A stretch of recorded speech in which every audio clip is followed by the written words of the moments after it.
The Mountains to Sea Trail stretches nearly 1,200 miles across the great state of North Carolina, crossing mountain passes, countless rivers and streams, and weaving its way through the heart and soul of the state.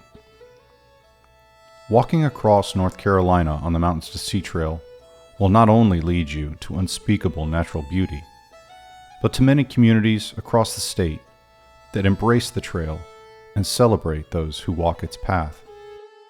But the MST is more than just a path. It is a community in itself. We hike it, we bike it, we paddle it, we build it, we maintain it, we advocate for it, we love it. We are the MST.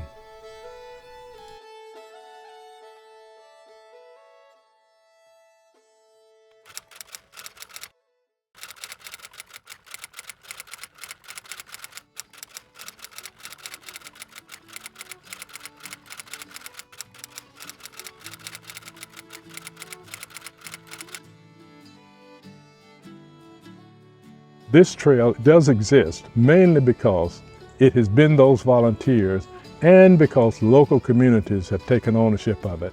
It is not a trail that is owned or controlled by one entity across the state. It is controlled by many in local areas.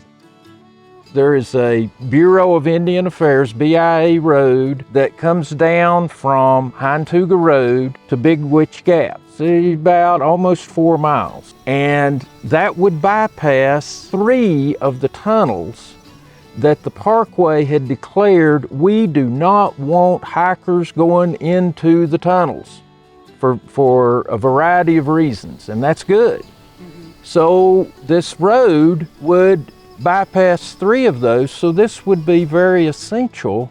It's a gravel road, it runs parallel to the Parkway.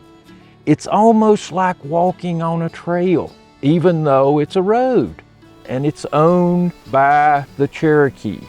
So I got involved with Pete Bodenhorst. He and I came over here and looked at different ways to get around this, and I said to Pete, has anybody gone over and talked to the Cherokee?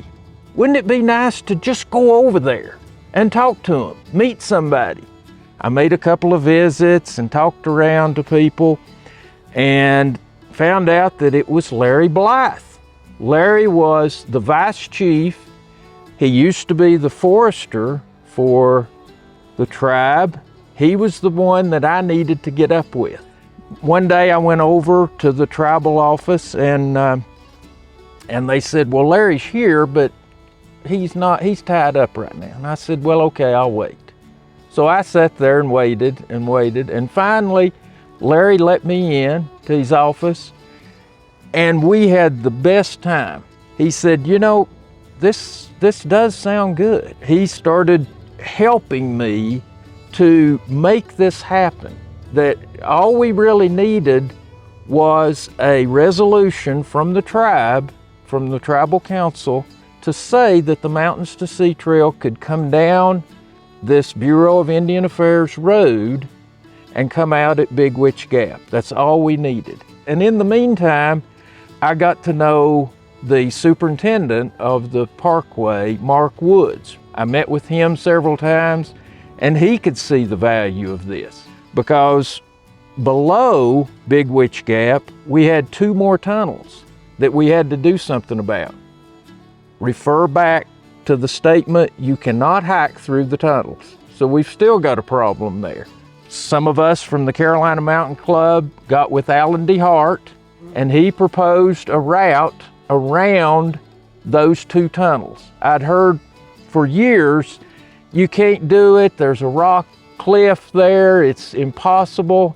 And Alan kept saying, no, there's not. I'll take you over there and show you how to get around those lower 2 tunnels.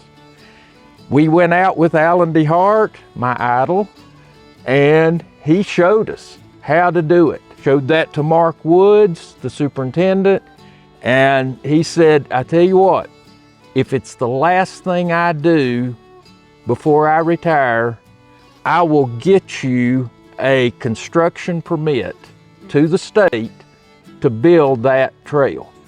So we got 2 agencies working on this. And during that time, they connected. So all of these agencies were getting together to form this agreement of how the trail should come down.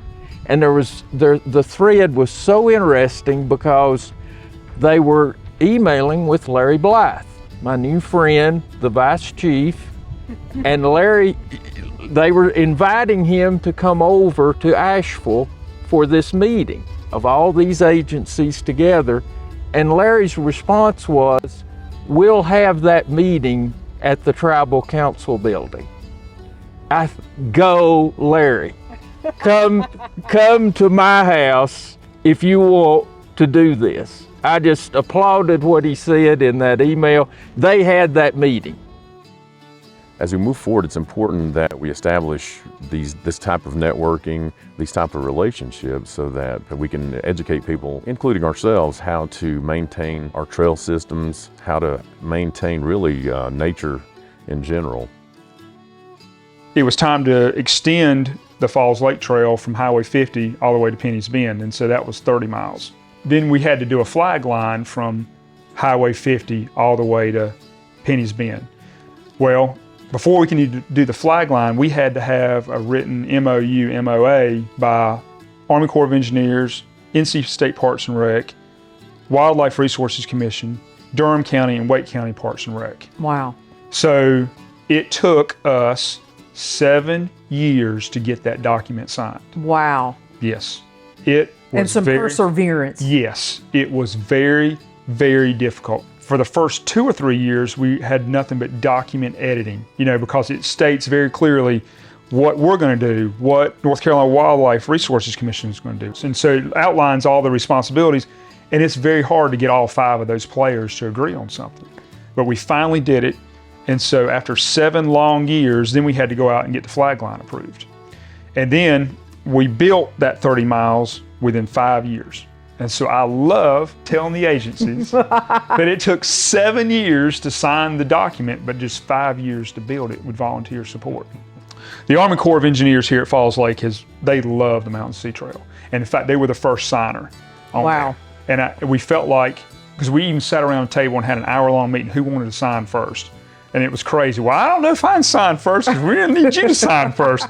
And I was like, oh. So the Army Corps of Engineers is kind of in the driver's seat at Falls Lake, and they finally said, we're going to sign it first, and we encourage all of you to sign this document because we support what's going on here at Falls Lake. So it was great to see that come together, but that's the red tape nightmare, email, letter writing that goes on behind the scenes to make a trail happen that people have No idea. clue about.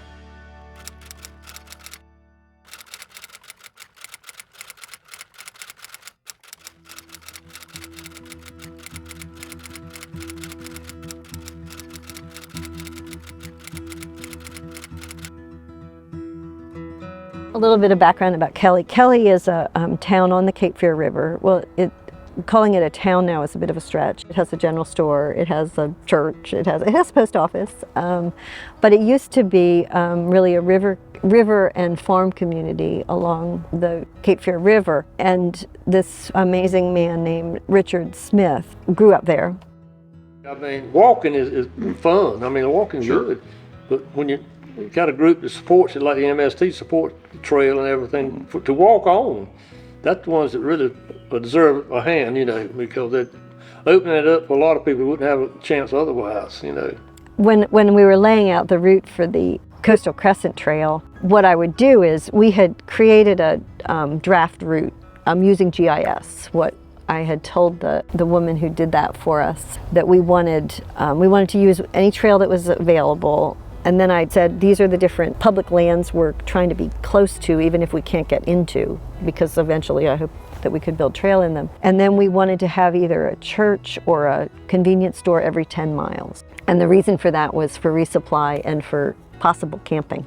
And so what happened was that I had met one guy named Albert Smith, and he was showing me different things, and we went down and we went to the Kelly General Store, and we walk in and Richard Smith was there. If you know Bladen County at all, it's like everyone knows each other, it seems like. And so Albert's always like, hey, Richard. And so Richard So he grew up there, as I said, and one of the things that he had done is he had made a Kelly Historical Museum in a church that was no longer operating as a church. And so he got really interested in this trail idea, and we started talking, and we went over to the historical museum in the church. And he was very excited about the trail coming through Kelly, and he immediately made the church a camping site. So then he got really worried about, well, where do people stay and where did they get water in either direction? Heading to the west, he knew somebody who lived 10 miles to the west, and we went up to see that person. But 10 miles to the east, you cross the county line, and the community there is called Kaintuck. It's really an African-American community, and he didn't know anyone there. He drove to Kaintuck. He saw a car outside a house, and he knocked on the door, and the woman who answered, he talked to her about it, and she agreed about, you know, where we could get water. And it turned out that she had grown up in Kaintuck, and she had gone to what's called the Rosenwald School. Rosenwald schools were schools that were funded actually by the founder of Sears, and Booker T. Washington had come up with this idea for how to help African American communities in the South build schools. And so in Kaintuck, there's still one of the schools, and they've made it a community center. So it's kind of Kaintuck's version of what Richard had done in Kelly with his historical museum. It's like this is their center of their community. So Richard took me back to meet her and her husband, and we sat in their living room, and we just sat there and talked about those people and their communities, but that he would do that for the trail, and the trail bringing people together in that really extraordinary way. I felt so honored to be there and listening to them, and just to think that the trail had that way of connecting people.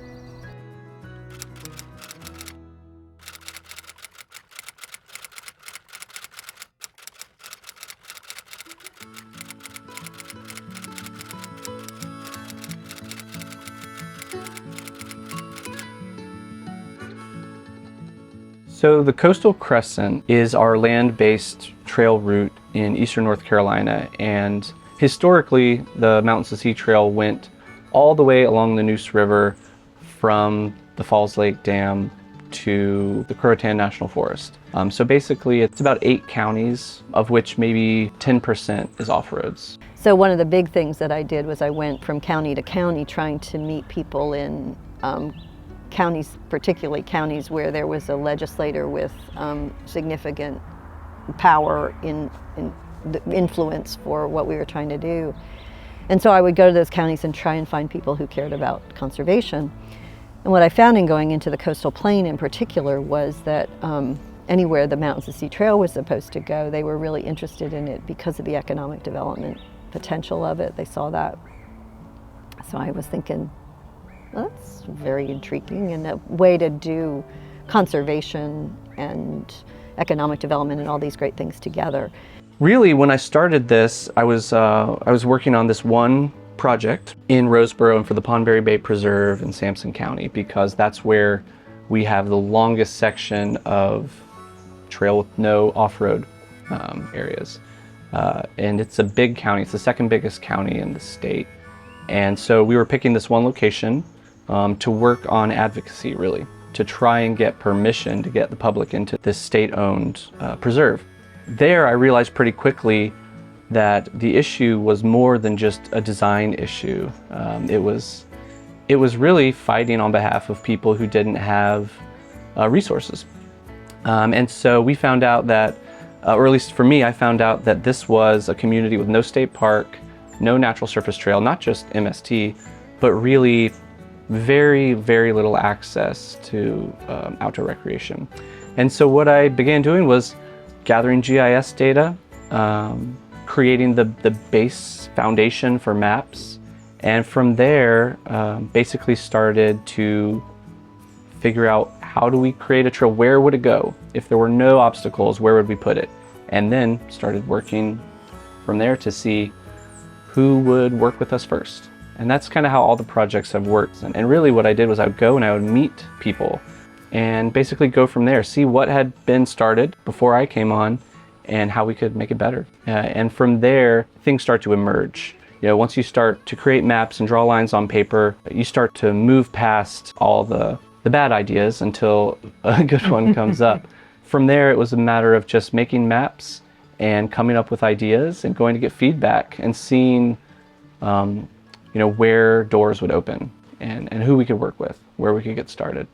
One of the things that has been really special to me is kind of having a whole new home in Eastern North Carolina. And Roseboro has been this sort of microcosm for that, where I've just learned everything about the town. I know a lot of people in the community. After many years of planting the seeds to get these projects going, to see it come to fruition, it means a lot. Roseboro's a really good example in a lot of ways because they are a lot like many of these Eastern North Carolina towns that are just waiting for some sort of spark to help reignite the community in a place where you're appreciated and welcomed in a different way than you are in a lot of other places.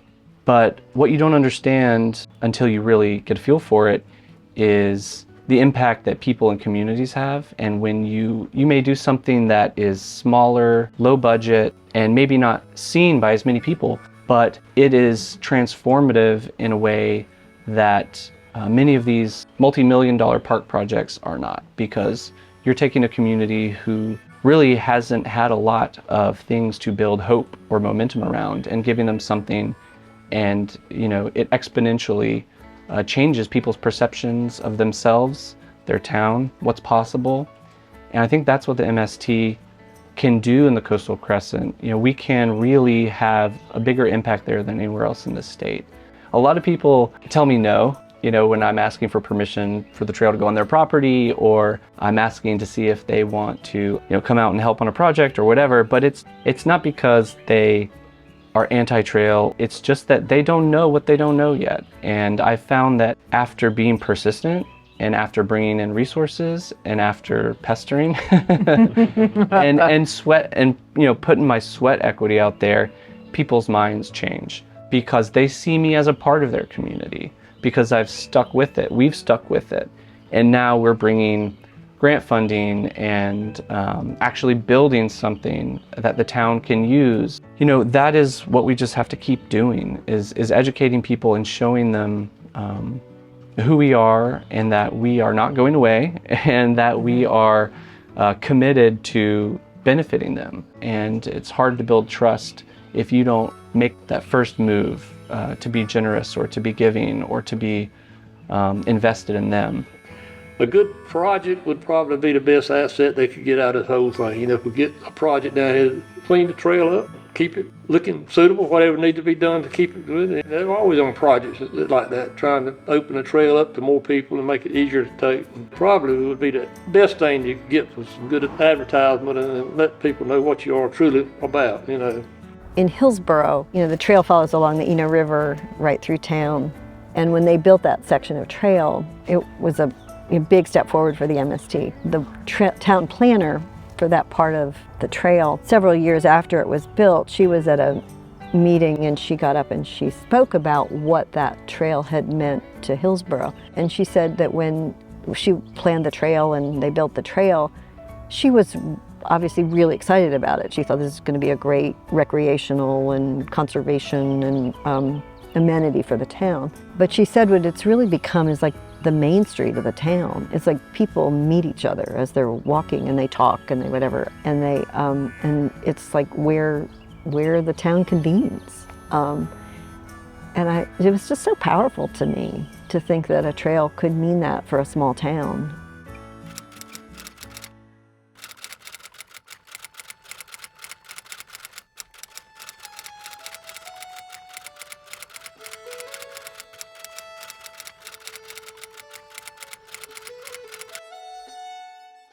I will tell you, the people in this town are so excited about this sidewalk, and they're learning about the Mountain to Sea Trail. Even though we've talked about it and I mention it and all the time, they're actually seeing it, and I have heard nothing but positive things about this sidewalk.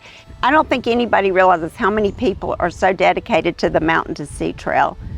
But yesterday there was a man from Bolivia here, a lady from Raleigh here. They had all driven well over an hour to get here. I mean, those are dedicated people that are wanting to help and are just dedicated to the Mountain to Sea Trail and see the value in it of connecting from Clingman's Dome all the way to the Outer Banks. And we have a absolutely beautiful state. It's just, I think it's just those little things. And if you're out for a hike and you pick up a piece of trash on the trail, like boom, you've just volunteered to help the MST, right? You've helped keep the trail clean. So I think it doesn't have to be this big 8-hour day building trail, clearing trees. That's amazing and so important. But like, I think help people recognize that there's so many other little ways they can help. That doesn't have to be this massive commitment, that you can make a difference through these little steps. And hopefully, you progress over your time with the MST and you fall in love with it just as so many of us have, and get more and more involved, and maybe up on the board one day because you get so passionate about it. Or maybe you're inspired to through hike it one day or section hike it. And so I think you can start small and kind of get your foot in the door, and I think that's a really important way to tell the story.